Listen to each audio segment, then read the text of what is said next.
screen now, but hopefully you can see me moving around. Here to talk about the wonderful world of business networking. Now, I'm aware business networking in the traditional sense, sort of turning up at 6 in the morning to some hotel and eating a bacon sandwich, that isn't possible at the moment with lockdown and restrictions and stuff. But obviously there is a whole ton of online networking available. But to be honest, the rules are the same, whether you're networking in person over a bacon bap or you're networking on LinkedIn. There are certain rules and etiquette to follow, because some people are very precious with their inbox. We know that. So whether it's email, whether it's LinkedIn, Twitter, some people are very precious about people coming into their community. And it's the same when you're physically networking as well. And obviously physical networking, those days are going to return. And to be honest, I think a couple of the questions that we've had come in are about returning to physical networking. So you might not be able to do it now, but hey, maybe you'll be able to do it in 1 month, 2 months' time, whatever it might be, because networking, business networking can be fantastic, not just for meeting potential new clients, but meeting potential new suppliers. I mean, I'd say most of the suppliers that Codebreak has, we've met through networking, whether that is the traditional 6 a.m. job or going to expos, things like that. There's so many business networking events going off across the country. There are all these expos, seminars, workshops, whatever it might be. It's all about talking with people, isn't it? So we have some questions here, but also a couple of stats as well. Evie's given us. So Zoom, loads. Who should have bought Zoom shares like 3 months ago? Goodness me, I'll be a millionaire this time now, Rodney.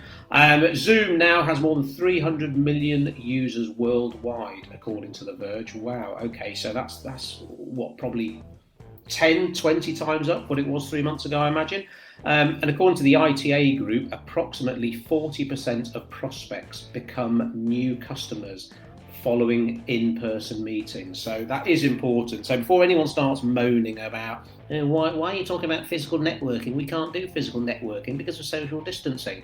Yeah, we'll talk about the future. Marketing is a long-haul game. If you're only thinking about the marketing you can do right now, you are missing a trick. I'm not talking about planning 20 years ahead, but to have some kind of strategy. And for many businesses, especially at the local level, some form of face-to-face networking would be a good marketing pillar for you. And again, that could be traditional, that could be visiting expos, big seminars, things like that. So we've got a question from a guy called Tommy at the moment. Okay, Tommy, thanks for your question. When in an online video networking event, what's your top tip for still making a good impression? Right, okay, so you talk about like a Zoom thing. So I know Shropshire Chamber at the moment, they can't do their bi-weekly networking meetings at, well, they used to meet at the Lord Hill, the Shrewsbury lot. Wonder where they meet now. Obviously the Lord Hill's being turned into flats or something, isn't it?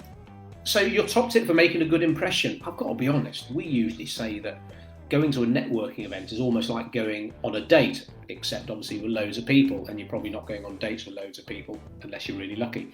So it is about listening. My dad, my late father, who's a very religious man, he always used to say, God gave you 2 ears and 1 mouth. Use them in that ratio.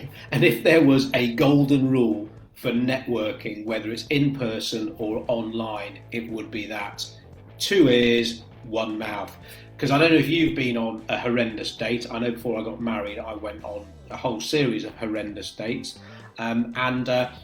Have you ever met someone who just talks at you? Now, it feels a bit like that at the moment. I'm just talking to this computer screen. But someone who doesn't really ask any questions. And asking questions, whether it's a networking meeting, whether it's a potential meeting in your office with a new client, anything like that. If all you're doing is doing the traditional sales spiel with death by PowerPoint going on a slide projector behind you, and you're literally reading the slides and saying, we've been established since 1885. We've helped 5,000 businesses. We, blah, blah, blah. It's almost like when you look at a piece of copy, if you're looking at maybe a new website page you're building, how many times do you say we or I compared to you? So if your website copy, if the blog you're writing is all, we do this, we do that, I do this, I say that. No. It's about the word you, it's about the reader, it's about your website visitor. And it's the same with networking. You've got to show an interest. in other people. So when someone says to you, oh, who are you, what do you do? Obviously you explain and maybe give a little bit of insight into your business, but not so much what you do, but why you do what you do. So that's important, Tommy. You're talking about making a good impression. What you do. So if you're a plumber, we fix leaky taps and pipes, and to be honest, that was a bad example. I don't know anything about plumbing.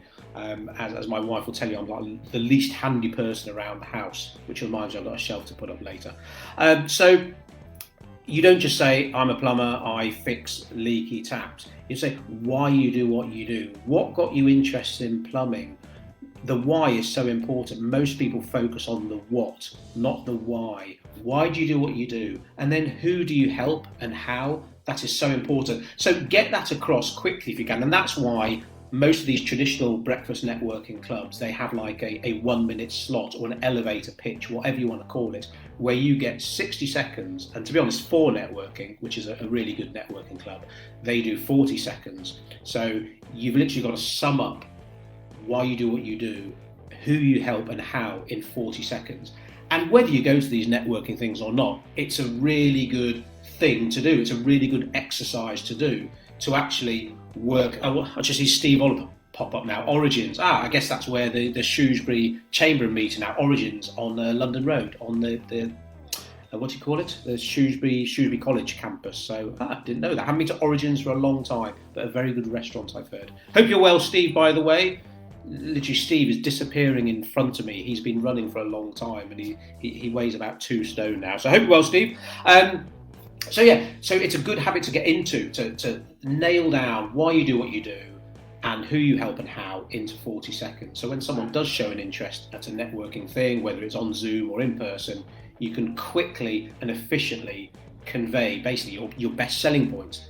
And then you flip it and ask what they do, how they're doing, what kind of business they're in, who do they help, how long. Just asking questions, again, like going on a date. If all you do is talk about yourself, you ain't going to get a second date, let alone anything else. So hopefully that's a good tip, Tommy.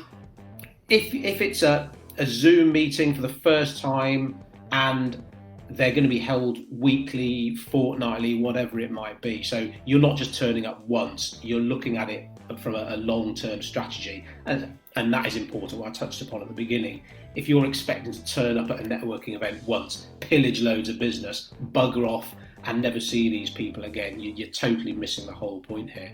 So that very first time, Tommy, maybe even just sit back and listen. Obviously, if you can contribute without treading on too many people's toes, because some people do get a little bit precious. If it's a club that they've been a part of for a long time, you may have to sort of prove yourself a little bit, not wishing to scare you or anything, but it's just a case of basically showing respect to some of the old timers, really, and sort of listen to what they have to say and observe, and then maybe start contributing more at your second meeting. And again, condensing the selling points about your business, but asking questions about who people are, because I guarantee when you turn up for that second Zoom meeting or that third Zoom meeting, and you can say, oh, hi Bob, yeah, how's the plumbing business going? You'll be like, oh, he remembers. And it's little things like that people will never forget. And Maya Angelou, she said a famous quote about people, somehow they won't, so famous I've forgotten.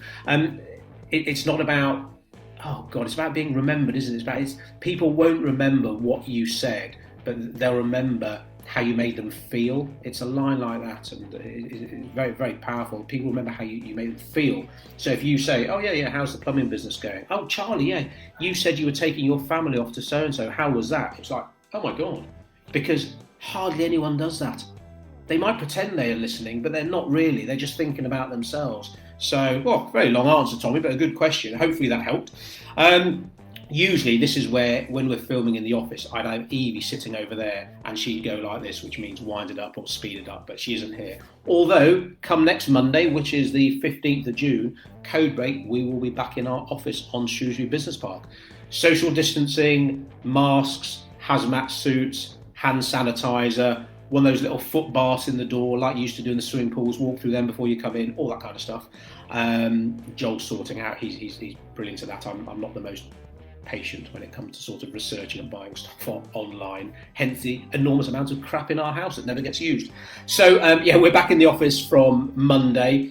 And yeah, that's exciting. Looking forward to being back, because you talk here, Tommy, about online networking, and it's great. And whether it's meeting someone for the first time on LinkedIn, whatever the online medium is, it's never been there to replace face-to-face. It is there to complement it. It is there to maybe even facilitate it. You meet someone online, you get talking, realise you might be able to help each other. Hey, we should meet up, shouldn't we? Or if you're far apart, you meet up over Zoom or whatever. But online networking is not there to replace face-to-face. It should not be how it's looked at. And even though we've been able to Codebreak, we've been able to carry on looking after our clients and even land new clients, thank goodness, and touch wood. During lockdown, we've been using Zoom and Facebook Workplace to stay in touch. It's been great, but I can't wait to be back in the office and just to be able to sit down face to face. It will be fantastic. So that's from Monday, so that's very exciting. So second question, goodness me, that was one question. I've got 5 here. Right, hope you're not busy. You should be going to about 8 o'clock tonight now. Chap called Nick, could be a lady called Nick, I suppose, Nicola. In normal circumstances, how would I get the most out of a networking meeting? Oh God, have I sort of jumped the gun and sort of explained that in answer 1? Yeah, getting the most out of a networking meeting. I suppose in chronological order, turn up on time, whether that is online or not. If you've got a Zoom meeting, turn up on time. If it's a networking meeting, turn up on time. Because if you're supposed to meet at 8 o'clock and you waltz up at 1:15, it's very hard to undo a first impression. Being timely is just a matter of courtesy. Because I've said this story before, but years and years and years ago, I was late to a meeting with a potential new client, and they said, "You're late." And I apologised, because obviously, don't apologise if you haven't done anything wrong, but apologise if you have done something wrong. So I'm late. Traffic was bad, and he said, "Traffic's always bad." Cut me dead. Didn't get the business, fighting a losing battle. And he's right, because we do Codebreak. We get so much stuff done because we are ruthless with our diaries. We have to be efficient, because time wasted is time you could be spent helping someone, helping a paying client. So it's the same with anything business related, really, whether it's a Zoom call, networking, expo, meeting, whatever. Turn up on time. So turn up on time, and then sort of, I guess, Nick, do what I've already said about listen more than you talk, and make notes. If it's mental notes, you've got a great memory, fantastic, or even write them down. I've left networking meetings before, and before I forget, I will write down various names, or maybe picked up the business cards, and on the back of the business cards I've written a couple of pointers about them, whether it's about their family or the kind of ideal customer they like to help, that kind of thing. Because again, it's those little snippets that will get remembered forever. Just like turning up late will get remembered for a very long time. So to get the most out of it, listen, obviously be very polite. My language isn't the best, but when it's a business setting, I am a bit more careful with my language. Because if some people might say, well, just be yourself. If you're the kind of bloke that just swears non-stop, you should turn up anywhere and be yourself and swear non-stop. That's up to you. For a first impression, I tend not to advise that. Be yourself, sure, but if you're going to turn up and just be dropping C-bombs everywhere, you have to accept the fact there's going to be a lot of the room that are going to think, oh, okay, I dropped the odd C-bomb as well, but I don't even know this chap, and here he comes in. Ooh. And again, that first impression, very hard to turn back time. So I'd watch your P's and Q's. If it's physical networking, you're making a coffee, oh, would you like one as well? You top them up. Those little things are more a matter of courtesy. And to be honest, that's the same online. There are certain rules to follow when it comes to online social media networking. There are also unwritten rules of etiquette that are perhaps even more important about how to conduct yourself online. When you're on LinkedIn, certain guidelines of etiquette to follow, jumping into other people's conversations, sending a connection request, and as soon as someone's accepted it, you're there spamming them. And to be honest, we could do a whole Q&A about how not to spam people. People get really, I mentioned at the beginning, people get really precious about their inboxes and their LinkedIn inbox. They sort of like protect it with a Rottweiler. And if you send a connection request and someone accepts it, and straight away, oh, hi, right, so you're interested in mortgages, contact me, blah, blah. Again, you're missing the point. Get to know someone first. So, Nick, in terms of getting the most out of a networking meeting, online or offline, look, listen, ask questions, don't sell. Now, we're all in business to sell, we all know that, but straight off the bat, no, take the time. For networking, as I mentioned before, their mantra is meet, like, know, trust. And it's the same online. Get those things first before you start selling. Because if you engage with people and people are like, wow, this guy or girl seems nice and they seem to do good work and help people and they seem ethical and they care, actually, right, okay, well, maybe I should talk to you. Or maybe I've got a client who I think you can help. Because let's face it, you ain't going to refer someone to a friend or family member or client if you don't know that person fully. Because if you recommend someone and they turn out to be absolutely shit, then they're going to look bad, but you're going to look bad as well. Even though it's not strictly your fault, you're the person who has recommended someone. You're looking for a plumber. Oh, use Pete the plumber. Then Pete the plumber turns up late, fag hanging out of his mouth, bottom hanging out of his trousers, does a crap job, charges way too much money. You're going to look bad because of it. So we at Codebreak, we learn this the hard way. We are very careful about who we refer business to. So with networking, it is all about building that trust up, and that trust cannot be bought overnight. So you have to put the legwork in, which is why, to be honest, a lot of people get found out very quickly in social media networking because they just go for the kill straight away. And if you're in this to make as much money as possible, as quickly as possible, you don't care about customer service and stuff, that's up to you. But what I'm talking about ain't going to help at all, because again, this is a long-term thing. It's a long-term strategy. Excuse me. Sorry. Vodka and tonic, lovely. Got some left over from breakfast. We do know people who, for our sins, we've invited to a breakfast networking meeting back in the day. They turned up. At the end, how was that? Oh, crap, didn't get any business, not coming here again. And that's my fault for perhaps not explaining it fully to them, but it's not how networking works. I know some people that have joined a networking group and they haven't got business from that group for months. But it's almost like paying your dues for old guard, the old members, to think, right, okay, well this chap or this lady's been coming here for 6 months now. They turn up every fortnight on time, not there just spamming people. Yeah, okay, they're one of us now. Yeah, we should start passing them business. And it's the same with LinkedIn. You can't join LinkedIn, fire out 500 connection requests, and then fire out 500 direct messages selling your stuff. It just won't work. And if you are that kind of person, you'll soon get bored with LinkedIn and come off. So anyway, I've talked about it being a long haul game. If that hasn't sunk in by now, nothing will. So Mel, what goal should I have in mind when attending a networking event? I'd say a good goal to have is to ethically add people to your database. I'm trying to think of another way to say it, but not to go out there and harvest business cards and start sending them loads of spam in the post, in email, via email, whatever. But if you can come away with a few names and email addresses from people who are genuinely interested in what you offer, and you can say, well, this seems really good. I think I might have some tips and advice that could be of benefit to you or some of your customers. Would you mind if I added you to my mailing list? And, we send out emails once a month, once a week, whatever it might be. Now, that person could say no, but obviously they could say yes. Great. So if they've said yes, add them to your list. And I'm assuming that your email list is legally compliant. So if this person does get the arse with you at some point, they can legally unsubscribe from your email. Do it properly. Don't just send out mass emails via Outlook. That's just awful. But I still get them every day. I'll be on someone's mass email list, and it will arrive in Outlook, and it won't have an unsubscribe option, or even worse, just as bad. It will say, if you don't want to hear from us again, please reply with unsubscribe in the subject header. It's like, oh my God. Well, you look like a professional outfit, don't you, mate? Hi, Joel and Andy here. Thanks for listening to our podcast. We're loving sharing our marketing tips with you.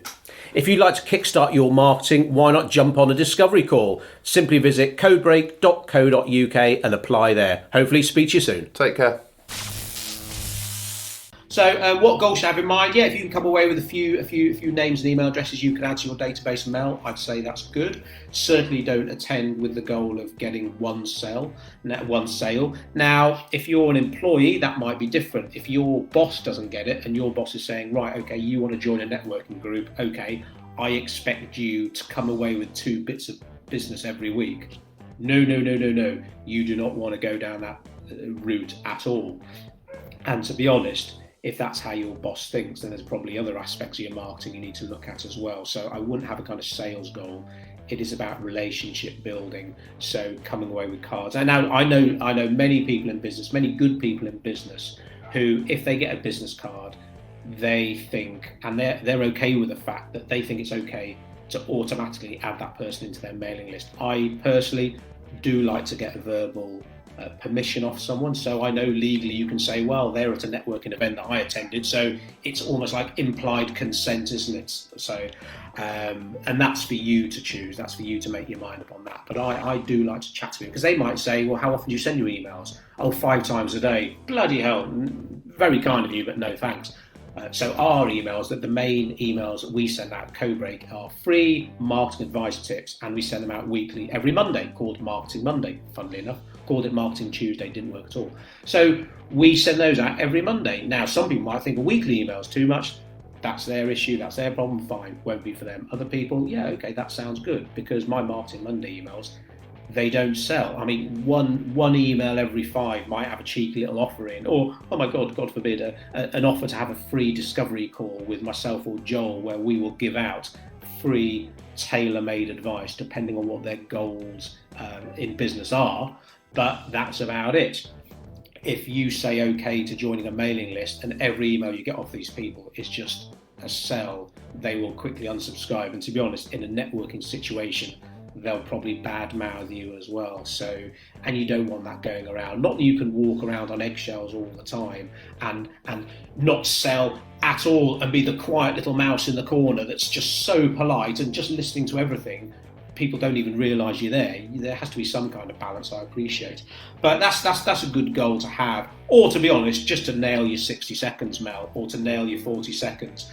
You know, I've seen seasoned business people stand up and mess up their 60 seconds. It's like, bloody hell, Pete, you've been networking for 5 years and you haven't got your 60 seconds nailed yet.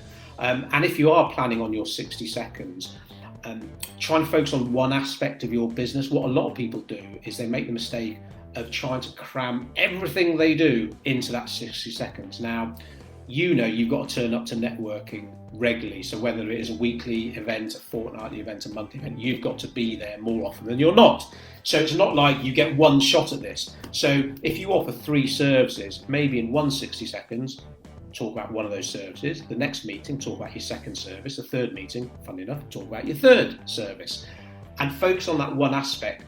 Makes it easier for people to absorb the information about what you do. Because if you try to cram all 57 facets of your business into one 60-second elevator pitch, people will switch off. Especially if it's your turn towards the end of the meeting, because people have had their breakfast, they're a bit full, they're a bit sleepy, and they've heard 40, 60 seconds before you.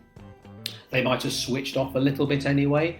So focus on one thing, and so maybe, Mel, maybe that's a goal in itself, to practice nailing your 40 seconds, your 60 seconds, to stand up and to wow someone and to catch that right person at the right time. That one 60-second elevator pitch could be enough to get you a new piece of business, so it's worth focusing on. And mix it up as well. Don't nail your 60-second elevator pitch and then do exactly the same pitch every time, because believe it or not, I have also seen business people who are doing the same 60-second pitch they were doing 5, 6, 7 years ago, and I could literally recite it word for word, and people will switch off because of that as well. So, Joe Robinson, how do I make connections without coming across too salesy? Okay, so if we look at maybe LinkedIn then, because that's something that LinkedIn is becoming quite afflicted with, I think. Not that I'm a LinkedIn purist, and LinkedIn has become more like Facebook, but because the organic reach of LinkedIn is still very good, a lot of people are now sort of jumping onto the boat a little bit too late, and it will soon arrive at the point where LinkedIn will become pay to play. Like Facebook, there is no point of business being on Facebook unless they're willing to pay for Facebook advertising. The organic reach, as in the free reach of an average Facebook business page, is 4 to 5%. So just because you've got 1,000 likes, don't think every time you post all those 1,000 people are going to see your stuff. That's not how Facebook's algorithm works.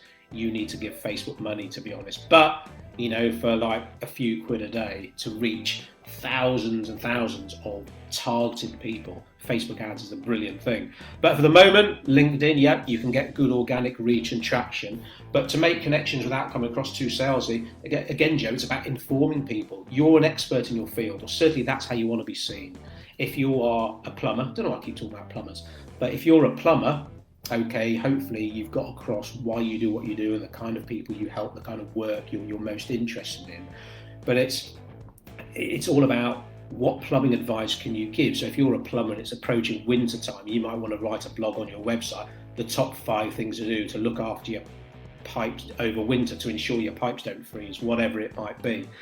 Advice, your expertise, all that kind of stuff. That's what good marketing is about, and especially when it comes to social media networking, you giving your advice free of charge. If you go to the Codebreak website, codebreak.co.uk, and go to our news page, you'll see a ton of our blogs, and they're pretty much all sharing our advice free of charge. So when you're making connections on LinkedIn, Joe, post about stuff that you know about. What do you know about your industry? What news is happening in your industry? What is a real hot topic in your industry that you can be the first to comment on? So again, it will take time, but to be honest, if you're not directly selling all the time on LinkedIn, almost that'll be enough for people to take note of you, because there is so much spam and selling going on LinkedIn at the moment. If you're the guy or girl sharing your advice free of charge, or also what you're up to as well, as long as it's not too blooming boring all the time, but what you've been up to in the office, who you've helped, you're driving off to a meeting, I don't know, a new person joined your team. Obviously people like to see good stories. There's nothing wrong with celebrating success. This is where a lot of us have to be a lot less British.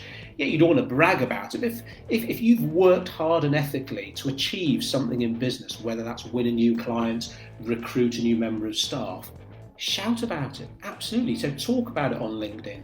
Talk about it in your 60-second elevator pitch, because the right people will be like, oh, well done. Well done, Joe. You've worked really hard, worked really ethically, and accordingly you've won new business. Good on you. If anyone's going to be sat there with their arms crossed going, oh, bloody hell, it's all right for Joe, isn't it? Oh, well, I wish I had new clients. Surprise, surprise, they ain't going to be your ideal customer, so don't even worry about them. So coming across to sales, the real salesy bit, as I mentioned, Joe, is when you direct message people on LinkedIn. That is where most people do their selling. And unless you have that relationship established with someone and you've established a need for your service, only then should you really do selling. So again, it just comes down to etiquette and manners, to be honest. To listen, if you know nothing about LinkedIn, look at who is making waves on LinkedIn. Who can you follow on LinkedIn and learn off them and sort of copy what they do, their kind of style and tone, and throw in the odd cheeky sell. You're doing some kind of discount or offer, fair enough. But as long as that is interspersed with lots of your free advice that you are sharing with people to make people realise you're not just a plumber, you are an expert in plumbing. You're a business owner that knows plumbing like no one else does. To have that positioning, to be seen as an expert in your field, that is massively impactful. So, hope that's helped, Joe. Right, last question. If anyone does want to post any questions, obviously on Facebook live now, I probably won't be able to answer them right now, but as soon as the live's finished, I will hop on and answer the questions. But as ever, if you'd like a detailed chat about a specific issue or challenge you're facing when it comes to your marketing, do go to our website and book a discovery call with Joel and myself, and we will sort you out. Happy to do so. So Matthew T, what do you find? Oh, right, okay, right. Oh, right. The light must have gone. I've reached reading glasses stage of the day. What do you find to be more effective, formal or informal networking events? What has more benefit to building your network? Attending breakfast networking or attending business expos? Oh, a bit cheeky, getting 3 questions in there, Matthew. Well done. If you don't ask, you don't get. I'm always telling my guys that. So what do you find to be more effective, formal or informal networking events? Now, this has to be personal. And for me, for Joel, for all the Codebreak team, we love informality. Some people still think, even though it's not 1850, they still think that informal means unprofessional, where it shouldn't be more different. You can be professional and informal at the same time. Like, I'm sat here and I've got a t-shirt on, I've got a jumper on, and to be honest, this is the kind of stuff I wear when I'm in the office. I might wear a shirt if I'm feeling fancy, but chances are I won't. And I'm okay with the fact there are still some business people who would see me on Facebook or see Joel on LinkedIn or visit our offices and think, these guys aren't in shirts and ties, are they? Okay, well, they can't be very professional, can they? We are okay with the fact that we won't be right for that person. So we do like informality. But that said, talking about looking professional, my blooming barnet at the moment, lockdown hair, severe lockdown hair issues. I know in the grand scheme of things it's not big, but I'm used to like a grey 2, and at the moment I feel I look like Yeti or something. So informal I like. I don't like formality. I don't like stuffiness. I've spent many years in the corporate marketplace where you had to wear a suit. I really enjoyed my decade in London, met some great people, learned loads about marketing and advertising, had some great opportunities, but putting on a suit and getting on the tube sort of, multiple times a week, I almost have like nightmare flashbacks to that period. So almost like any sniff of formality and I'm out the door. So if I were to attend a networking event, Matthew, and everyone is suited and booted. In fact, I do remember, and this was at the Lord Hill, it wasn't the Chamber, it was another networking group. Can't remember, anyway, probably shouldn't name them either. But I turned up and I had, I think, had a bit of shoes on rather than trainers, so that's good for me. Jeans and a shirt, I think. And someone in a suit, when I came in, they looked and they went like this. And I knew he was judging me because I was wearing jeans. And oh my goodness, it was terrible. I'm not taking any pleasure in saying this, but that person, their business folded pretty quickly. And if they were, I'm not saying being judgmental had something to do with that, but it's just like, it ain't 1850.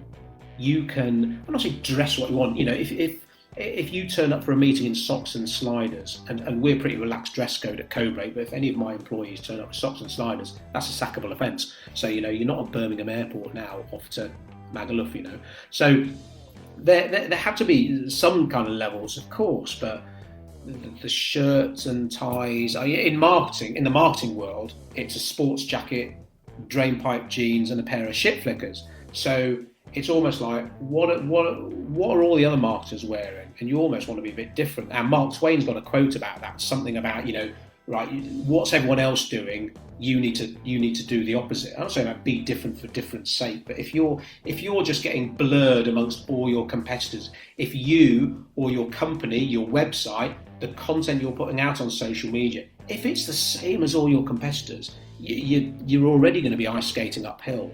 So it's good to be different. So maybe you could be in an industry, Matthew, where all your competitors do wear jeans and t-shirts. So maybe you think, well, okay, I'm going to wear a suit then. I'm going to stand out. That could be a smart move for you.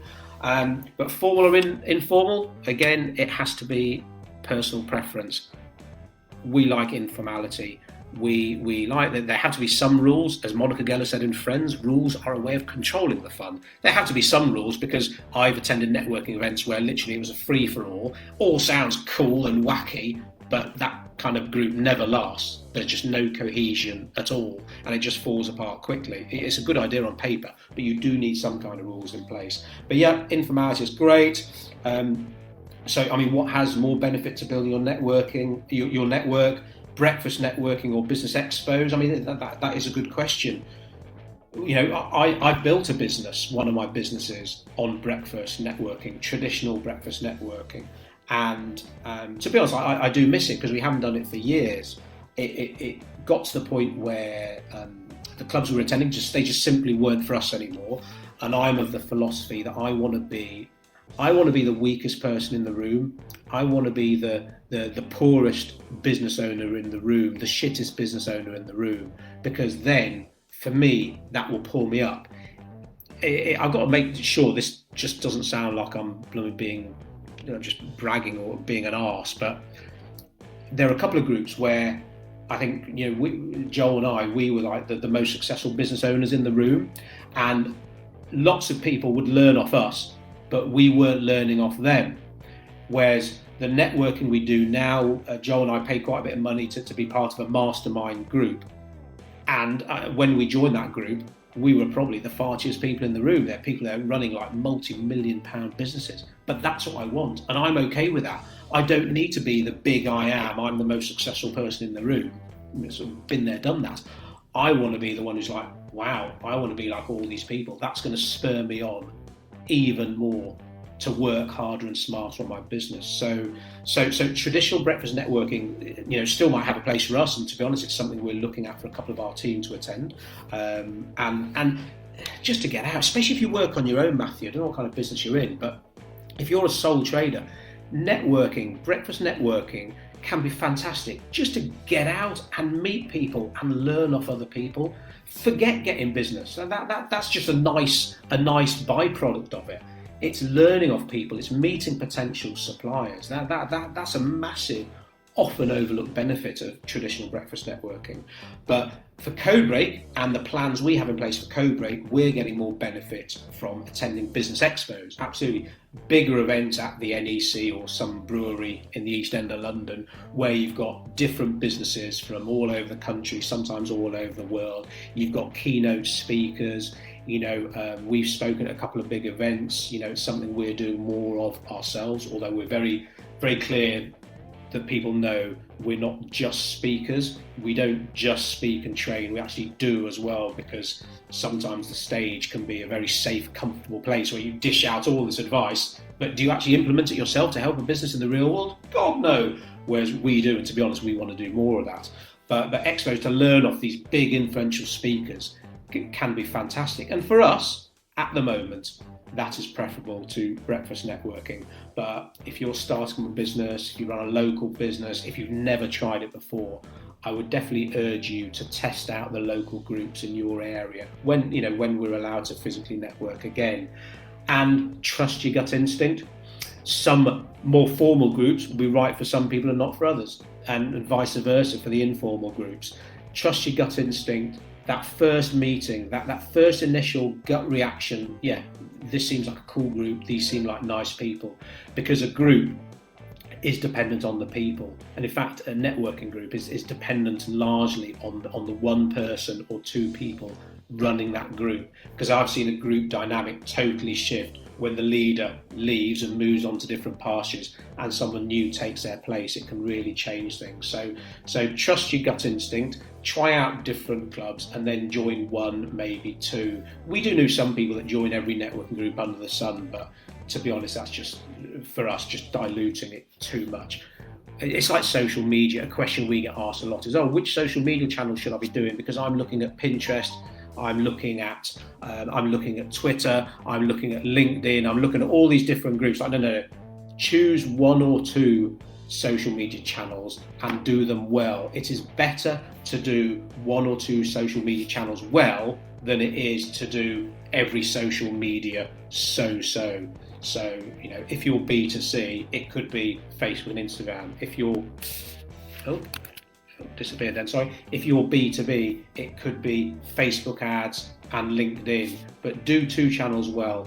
Brilliant. Same with networking. Do one or two clubs well, and Bob's your auntie's living lover. So I hope that helped. I've got Joel trying to call me now. So either something has messed up and no one's been watching this and I've just been speaking into a blank space, or something important's cropped up. But I've been talking for 40 minutes almost. Doesn't time fly when you're having fun? Hopefully that gave you some good tips into the wonderful world of networking, both online and offline. As I mentioned before, got any questions, pop them in the comments and I'll do my best to answer them later on today. I'll see you soon, guys. Stay safe.